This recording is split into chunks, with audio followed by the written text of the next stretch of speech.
So, Tresson, I heard a rumor that you are dating someone. Yes, I am. Wow. I mean, how long have I known you? It's been some time. I know, right?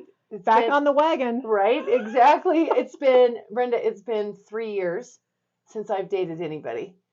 So yeah. Well, we're going to talk all about that. So, you stay tuned. Come on back, and we're going to leave you with 12 tips if you find yourself in the same situation. 12 tips for success in dating in midlife.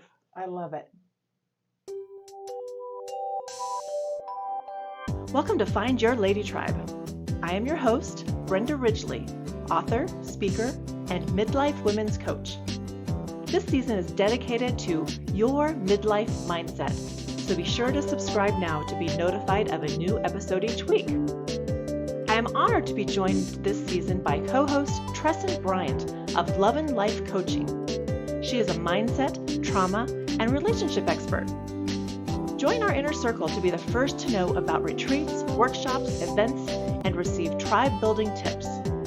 Go to tinyurl.com/Find Your Lady Tribe to join. Are you ready? Let's go. Welcome back. Hello. So, dating in midlife, it is its own little adventure, isn't it? Oh yeah. I can't say I know firsthand, but from what I understand is, most of the time it starts off with some kind of online connection, Mhm. and maybe you progress to chatting, and then a phone call, maybe a Zoom, and then you make the big step and meet up. Right. Tell us about your experience, Tress. I can't wait to hear. I haven't dated in 3 years, and so I didn't exactly know how it was all going to go, Brenda. I really didn't. So I decided to go on Match, totally random. I thought, well, that's the thing I maybe have heard of the most. I wasn't really familiar with any of the sites, and so I thought, well, I know which one that one is. So I went on, and I was on there for about 2 weeks, and it was intense in the fact that it has to be managed quite a lot. And so that was a little bit of something I didn't quite expect, you guys. I didn't expect that.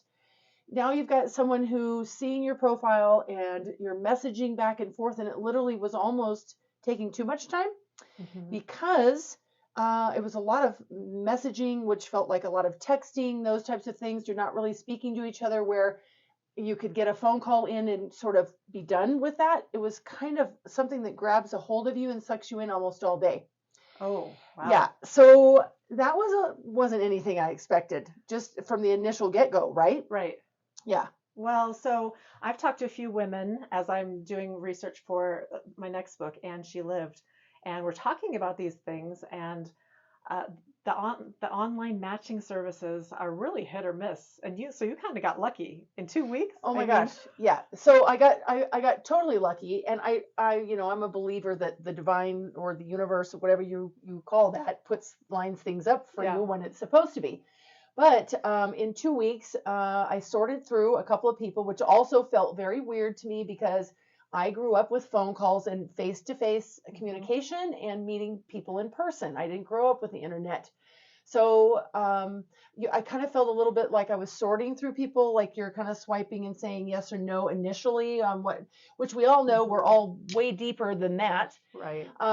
But I did end up connecting with this gentleman who now I have just this last couple of days gone on my 4th date with. So wow. Yes. And you know what? It's kind of too soon to tell for sure. Right. I know you know that. Oh yes. Because of just all the things we've talked about. But hey, if he's not Mr. Right forever, he's Mr. Right now. Exactly. And that's the way you just have you just have to sort of follow your intuition.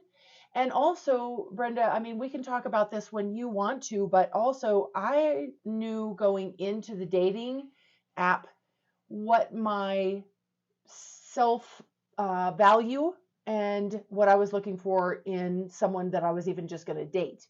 So I already had sat down, written it down, and set up my expectation for what I was trying to connect with and attract. Right. You absolutely have been working on yourself, as we all are, yes. But in a specific way, because I think that you shared with me that you've had cycles. Oh yeah, absolutely. that you that you recognized and knew you needed to break out of yourself. 100%. And I'm so thankful that you bring that up because I was not used to picking good relationships. Let's just put it that way. My mom didn't teach me, hey, this is what you're looking for. She didn't know what to teach me to look for. And so I ended up making my choices based on things like appearance, um, things on like what was my value, how was I going to show whether I was worthy to be in that person's life or not. And the thing is that now I've flipped all of that to self-love and internal love, and I get to decide who gets to be in my life and whether or not I allow them in or not. So yes, over the course of the time of becoming a life coach and going through my divorce and those types of things and choosing partners very incorrectly and very dysfunctionally, it's completely shifted now. Awesome. And you've actually put together, and I think we'll talk about this in a totally separate episode, but a detector of sorts. What do you call it? Yes, I put together what I call the asshole filter. That's right. And I love it because here's the thing. After my last dysfunctional relationship, I said, enough. I've got to turn inward and learn something. This is supposed to be teaching me something. And what is it supposed to be teaching me? What am I supposed to learn? And so I sat down and I said, okay, what is it that I feel went off track and went wrong? Where did I ignore a red flag? Where did I not pay attention to the signs and the intuition and signals that were coming in because I wanted what I wanted? Right? So what I did was I sat down and I created what I call the asshole filter, and it gave me, I was able to put together a list of things that I'm looking for, Brenda. And the catch to all of that is that I had to become all of those things on that list first before I can ask a partner or a new friend even to be, that for you. That for me. Exactly. That's an aha moment, ladies, I think. It was absolutely an aha moment. So I want to definitely dig into that more on a future episode because I don't think the asshole filter is just for relationships like that. I think romantic relationships. It could be for anyone in your life. Oh gosh, even right down to family members, right? Because we know it's for any relationship. Yeah. I mean, I agree. It's for any relationship. It will help you stay true to your core values and stay true and love yourself all the way through that process, whether you're in the 4th date of your new relationship or you're in the 14th year of your marriage.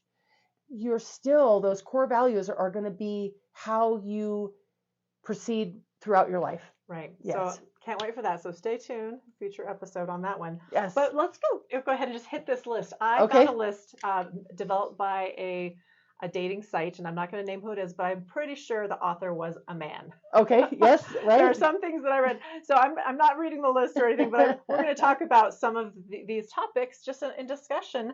And the first tip is avoid dating while separated. Get divorced first. So what do you think about that?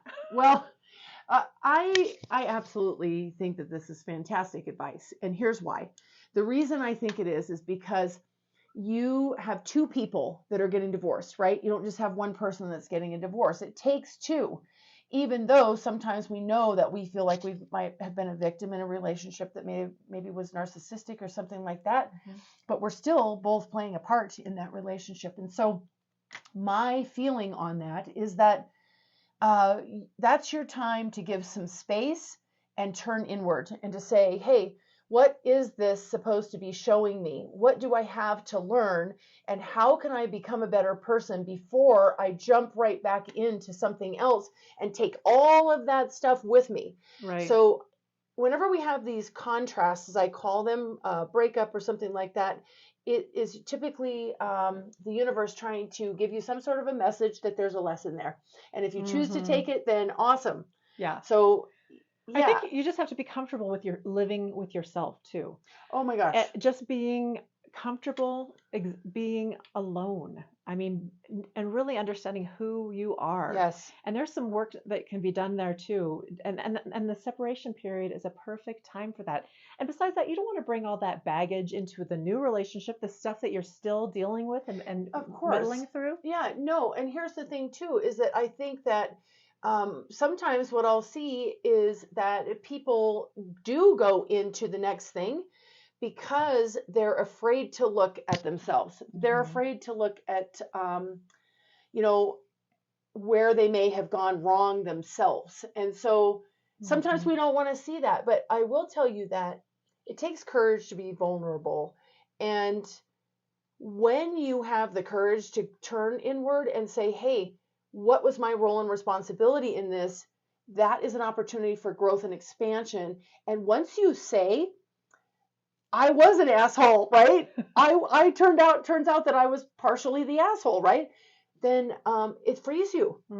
It just automatically can just totally set you free because now it's out there and you just go, okay, now that we've got that addressed, we can move on into learning what we're supposed to see. Right. Yeah. Absolutely. And I just am a firm believer in knowing and being comfortable in your own individuality.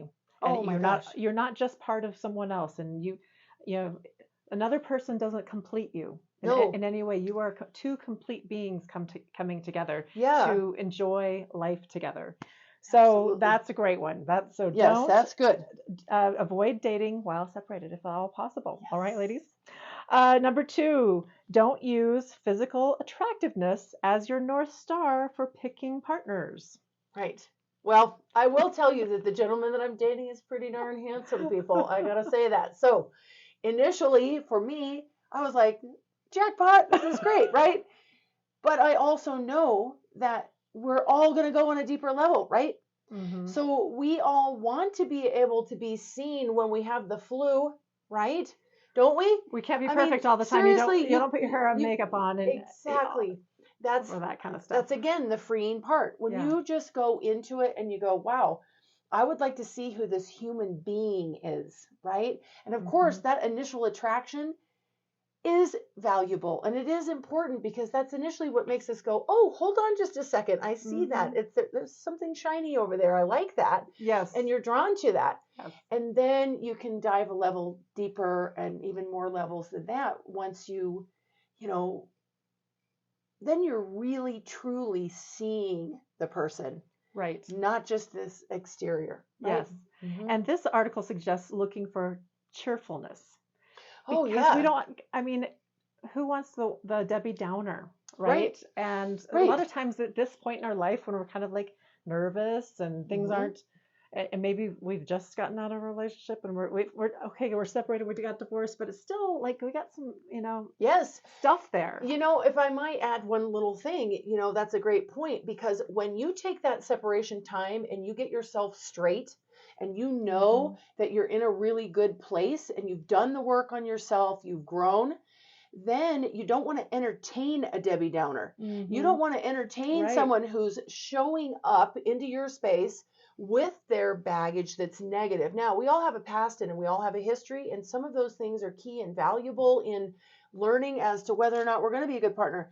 But I'm telling you right now, if you become this person that you want in a partner, then you are going to attract like-minded people. And whoever shows up is going to be a mirror for you, guaranteed every time. And so what do they say? We're like the 5 people that we surround ourselves with is who we become. So you're not going to end up entertaining someone into your space or into your life any longer when you've done that growth.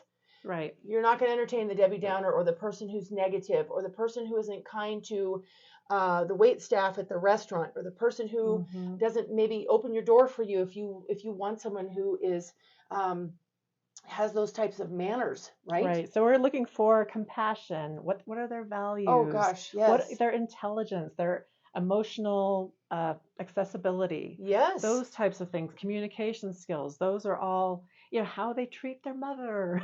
Of course. Those are all things to be looking for and watching for before the looks. Sure, the sparkly thing's great. Exactly. Just for a moment. Right.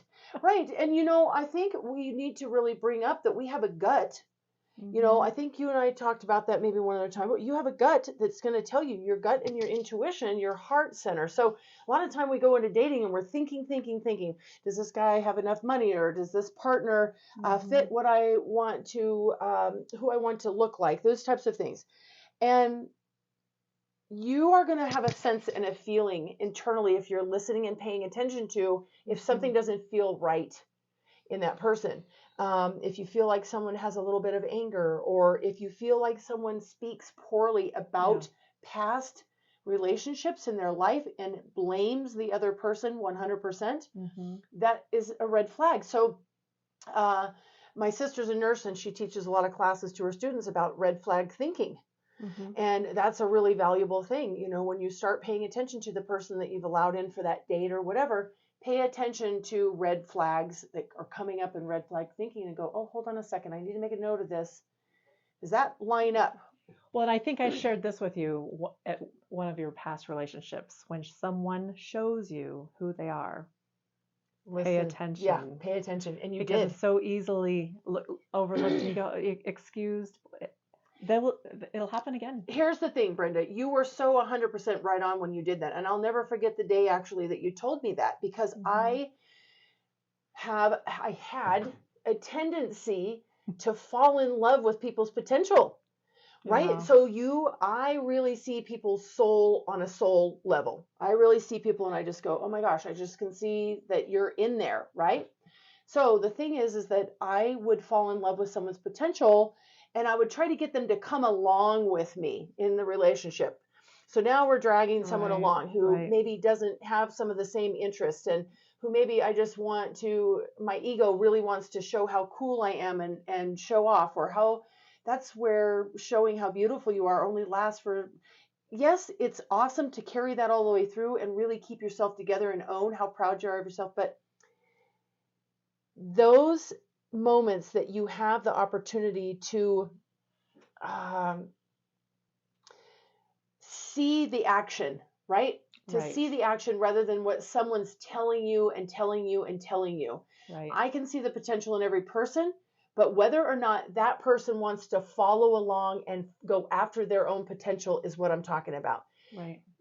They have to want to grow and expand and seek the positive things in their life, regardless of whether they're dating you or not. So this is a person who you would meet and go, oh, they're pursuing their interests, they're pursuing their health, they're pursuing mind-body connection, spirituality, religion, whatever it is that you like, regardless of whether I'm in their life or not. Absolutely. Yeah. Okay, the next one, we better start motoring through, or we're not. Okay, we're sorry. We're not going to get through the 12 in our limited time together. Right. So it says everyone else your age in the dating pool feels as weirded out as you do. Right. What? Okay, so I have to admit I had a little bit of butterflies, but then I returned to self-love. And it just calmed me right down. I listened to some great music and I was like, oh, you got this, girl. You got it. Yeah. And no big deal. And exactly. They are feeling just as weird as you are. They're just as uncomfortable. You don't talk about it that much, but just knowing that should make you feel a little bit better. And you know what, Brenda, you know, you can say what it is. Like if the date shows up to pick you up or whatever, you can go, are you feeling as uncomfortable as I am right now? Yeah, just break it. Are you as nervous as I am right now? Because we can just partner up in that. Right. Yeah. Absolutely. The next one, number 4, is stand out and embody your success. Heck yes. So just walk tall and just walk proud. Yeah. Just totally be yourself. Yeah. And dress to your style. Gosh. And, you know, make yourself feel really good. Don't go too young. Sometimes I think we as women especially are battling that age gap out there.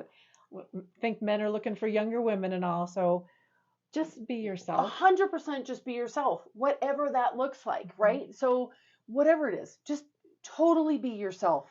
And you know what else I think is cool is also calling that out, giving the other person to say, you know what, let's just get this out of the way.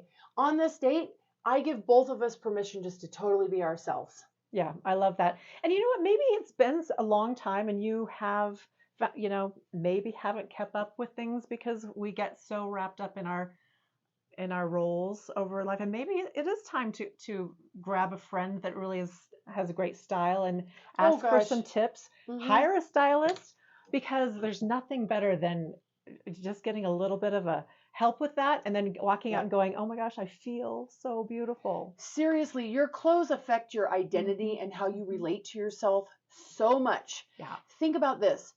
People put on uniforms and it changes their identity for that amount of time that they're in a uniform, right? It does. And It totally, their behavior, everything. everything. And so think of it that way. How do you want to look and feel when you go out into the world, and just own it all the way? If it's glitter, if it's sequins, if it's lipstick, Right. whatever, just own it. Right. We have the stereotype as middle-aged women of kind of falling into that trap of yoga pants 7 days a week, Yeah. frumpy, not taking care of ourselves, no makeup free.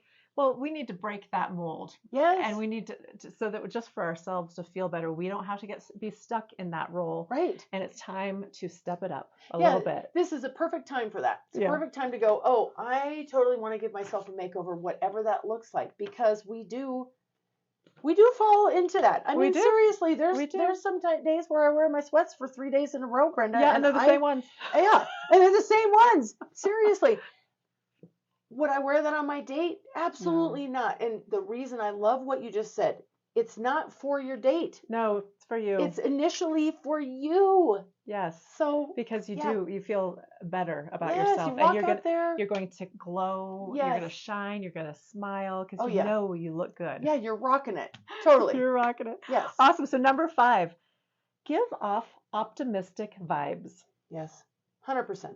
I just think when you feel like there is possibility and potential, and what if this could be great, it shifts everything. So Right. remember, you can't be in a negative mindset and a positive at the same time. Right. So it's going to affect how your whole date goes. So if you go in an optimistic manner, you're going to have a blast. Absolutely. And not only that, just having a sense of adventure about what's next for you, and talking about things that you're excited about just lights up your face. Yeah. So Yes. just having that adventuresome spirit about you. Yes. All right, 6, use humor effectively and sparingly. Yes, I think maybe, you mentioned that this might have been written by a male. I think Right. sometimes people do get nervous and they're over jokey or Right. something like that because they're a little bit nervous and Yeah. they might be trying to fill some space. Yep. But we don't need to fill up the space. It's just going right back to what we said about just being genuine and just saying something. The date that I just went on, I laughed and laughed and laughed with this gentleman because he just was naturally saying the stuff that he would have said to anyone, really. Right. And it was delightful. It was Right. delightful. So laughing together is so important, but just don't make fun of yourself even. Oh, I think self-deprecating I think stuff? that's No way. You make it as a joke, but it's really like, Yeah, no. I mean, watch that. If that's how you tend Mhm. to make jokes, there's a big difference between self-deprecating humor and being able to laugh with yourself and at yourself, right? Totally. Because we're all dorks. Seriously, we know that, right? We are I know such for dorks. sure we are We're dorks. very dorky. Right? But see how it's just natural. It just Yes. flows, and that's really what you're looking for. Absolutely. So number 7, launch a charm offensive. Ooh, tell me more about this So thing. basically, you want to play the role of a classic lady, and Oh, yeah. you want to be charming and be happy and be kind and show all of your wonderful qualities. Yes. And the same, you've mentioned this a little bit already, but watch how they should be doing the same. Yes. They should be charming as well, and it's probably a no-brainer for them to be charming to you. Watch how they're acting to other people. Right. Service providers, talking about other relationships, their parents. Are they talking in a charming and respectful way about other people? Right, exactly. So, and you'll feel that. I think that's a gut thing. You Yeah. know, if you get a weird sense from somebody that they are just focused on treating you a certain way in order to possibly maybe get something from you, some sort of, extra time. I don't know what that would be, but they shouldn't just be being nice to you. They should just be nice. Just nice. Just be nice. Be kind.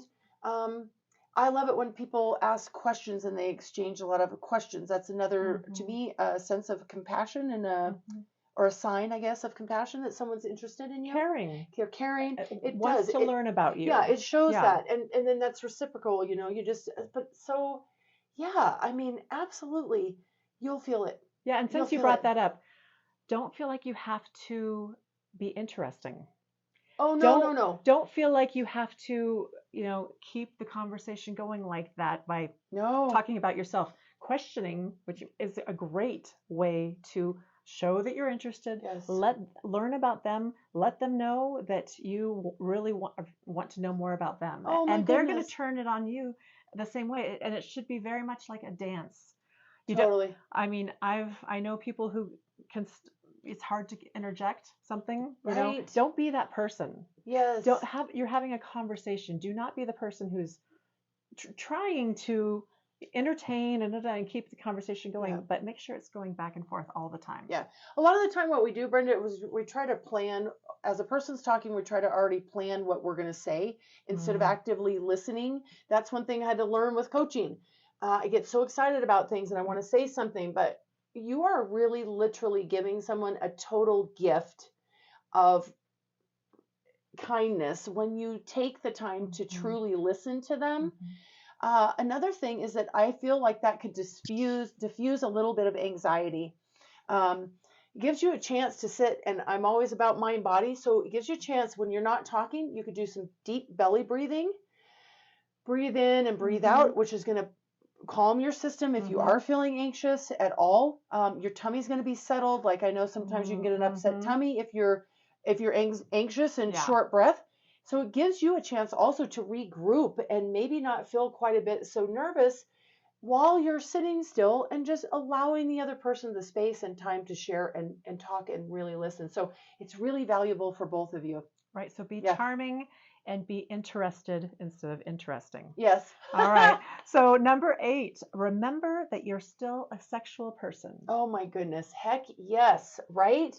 I mean, seriously, I think that, as we just said, I haven't been on a date in 3 years. So, I mean, it's the same for me. I have not lost that passion in my life. And that's another thing I think that I feel different when I dress well.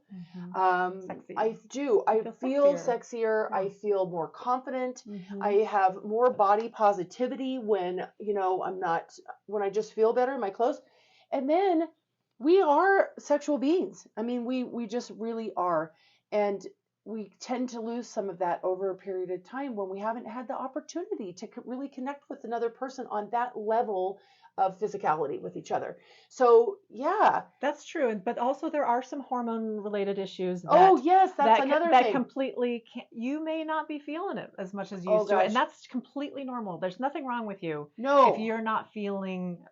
You can't relate to really being excited about that piece again. So I know we could do this whole topic on another episode. We're going to, but seriously, okay, so I'm 54 years old and have gone through menopause since 2018, right? And that's several years now, and it's been in different modes, as we all know. Menopause has its own stages for each person, but that can definitely affect your libido. Right, it can. So thank you for bringing that up, because men too, actually. Oh they have less testosterone as they're getting older. So you're kind of in the same boat there too. So, but don't forget that we are sexual beings, and that's why you want to get to, find a companion again too. Is for not only the conversation but the physical. Take the time to flirt. Right. Take the time to just flirt and have fun, and let them know that you're attracted to them at some point. Because the men need their egos to be stroked just a little bit, because they're feeling maybe a little frumpy too. But if they have beautiful eyes, pointing out some nice things that you appreciate about them is a great place to start. Yes. All right, let's go to number 9. Stay on top of personal baggage. More years, more responsibilities, more problems.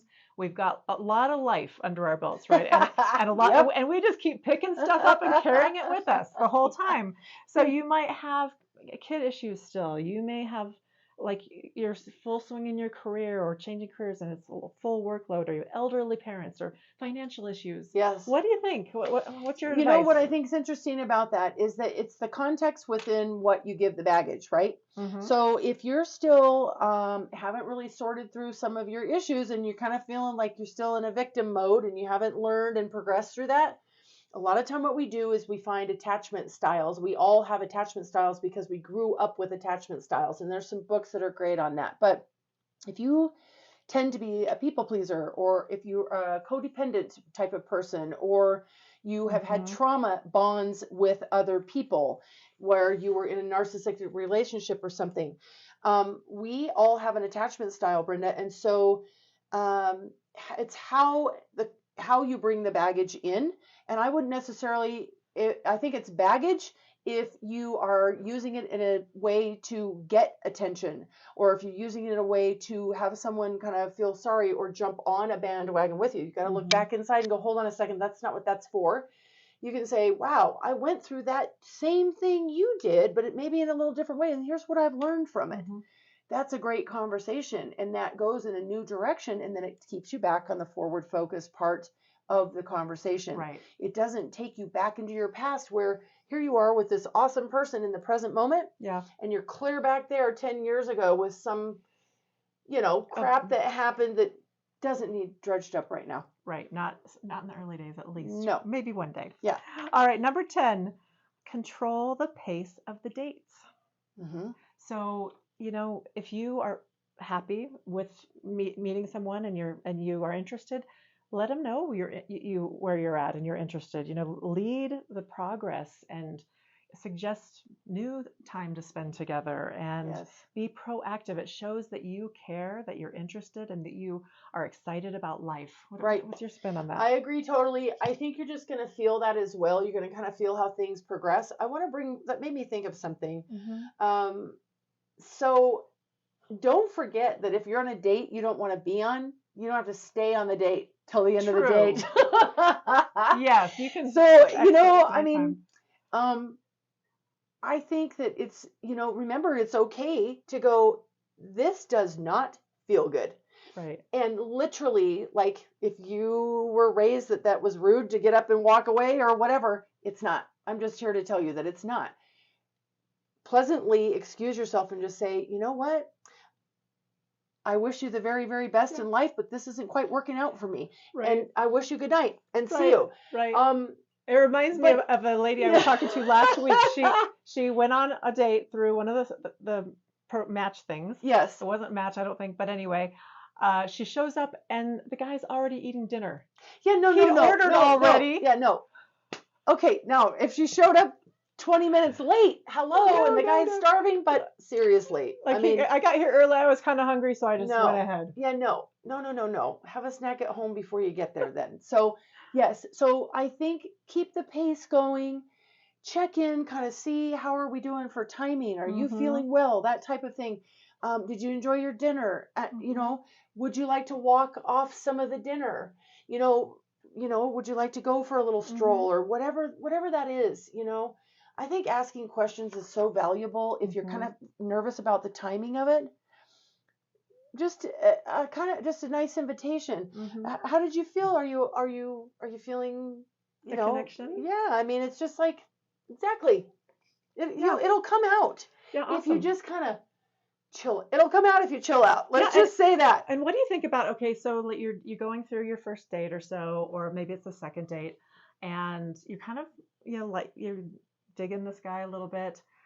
Don't you think it's okay to maybe set a few ground rules kind of early on? Maybe we shouldn't talk about, our exes at all for so many dates, or maybe we shouldn't talk about kids, just so we can get to know each other individually. Sure. And then, later bring those, those things are going to come up if you're getting more serious, but it depends. Take them off the table at first. Yeah, I think it depends. Like on a first date, I think it depends on the person. But I also do not want to be surprised that my potential partner has a 3-year-old that I don't know about. Oh, absolutely. Okay. Okay. So sometimes, like we're going back to just the context, right? Yes. But I also do not need to hear that 3-year-old's diet on the first date. I think that's kind of what you're getting at. You know what I mean? You just you feel it out because It's about your connection. yes. That's the most important thing. And the important things, sure, get them out there, because Yes. if any deal breakers right off the bat that someone might find as deal breaker, sure, get that out there. But yes. Don't go into deep conversations about your past relationships or well, that kind of thing. or your kids and what they've done for the last 3 years. Mm-hmm. No one wants to sit on a first couple of dates really seriously and listen to that. I mean, that's what we've been focusing on sometimes, ladies. So we need to kind of just I rethink mean, that. I mean, right? That is a good point. You know, Mm-hmm. the things that we really have become mothers, and a lot of the things that you bring up in your books, Brenda, is that, you know, we do lose ourselves a little bit, and then we're outside of ourselves and of all of our accomplishments, and we see our kids as some accomplishment or whatever. Go back in and really tap back into, what do I want to talk about right now that helps me connect to this human being that I'm sitting with right now? Right. Absolutely. Yeah. Totally agree. All right. Number 11. We're on the home stretch here. Yes. Ensure that sexual boundaries are clear. Oh, yeah. My goodness. If somebody reached over and tapped me on the butt on the first date or something like that, or sometimes nobody wants to be tapped on the butt ever, it's all up to your self-respect for yourself, right? So what is and is not okay with you should go on that asshole filter, right? You should say, I'm okay with a peck on the cheek maybe at the end of the first date, and you're saying this to yourself or whatever. But if you can actually say what you're okay with. Well, I think that's the point. You need to express what is okay for you. You can say, here, let me give an example. The gentleman that I just saw for the 4th time, on our second date, we went to a movie, and he asked permission to hold my hand. It was delightful. And I said, of course you can. I would love that. If you don't want that and it doesn't make you feel comfortable, say, I'd rather not right now, but maybe, maybe the third date. We'll just see how long, we'll see when we get there, right? Yep. It's okay to set those boundaries is what you're saying. Yes. And really love yourself when you say them. Don't feel shy or insecure about asking for every single thing that you desire. Right. Because absolutely, at one time or another, Brenda, it's going to come up, right? Yeah. I mean, it has to. If you don't set the stage and tell people and show people how to respect you and treat you from the very first date, they're going to think it's okay to treat you disrespectfully or whatever type of way all the way through. You've got to set the stage from the very beginning day. And that doesn't mean go, here's all my rules. No. It's just having a conversation. It's a dance. Exactly. All right, number 12, drum roll. This is the final one. Spend a whole bunch of time together. And it's all about, basically making your partner want more and you wanting more. Yes. And and especially when we're in midlife, we don't have the decades to learn about each other anymore. If we really, if we want to figure out if this is the one or not. So spend lots of time and do lots of fun things together. Absolutely. You know what I think? As you talk to this person and you have your date or whatever, and they're talking about if it's a hot air balloon ride, or the person that I'm dating right now loves saltwater tanks, fish tanks, right? Okay. So you're making a mental note of what the interests are in that person. And when you have something to look forward, you can say, oh, do you want to go to the aquarium? If you're interested in fish or whatever that is, let's go there. And you can tell me everything you know about, I don't know. Then you're really genuinely interested in the person. You have the next date to look forward to. It's so much fun. It can be so much fun. Yeah, so explore your interests together. Yes. Share his interests. Let you share your interests. Absolutely. Great things that, again, your interests are going to light you up, as are his. Yeah. And it's a great way to really see who someone is. Oh my gosh, totally. Yeah. So any final thoughts before we check out? Just love yourself through this whole process. Just keep going inward. Your love, safety, and belonging and partnership does not come from anything external. Right. It comes from within you, and wherever you go, there you are. So just love yourself. Live the life you love. Right. And maybe you didn't plan it out this way. You know, Right. maybe this wasn't the plan A, but you know what? Everything happens for a reason, and everything's always working out for you. Exactly. And you have a beautiful life ahead of you, and you're not alone. No.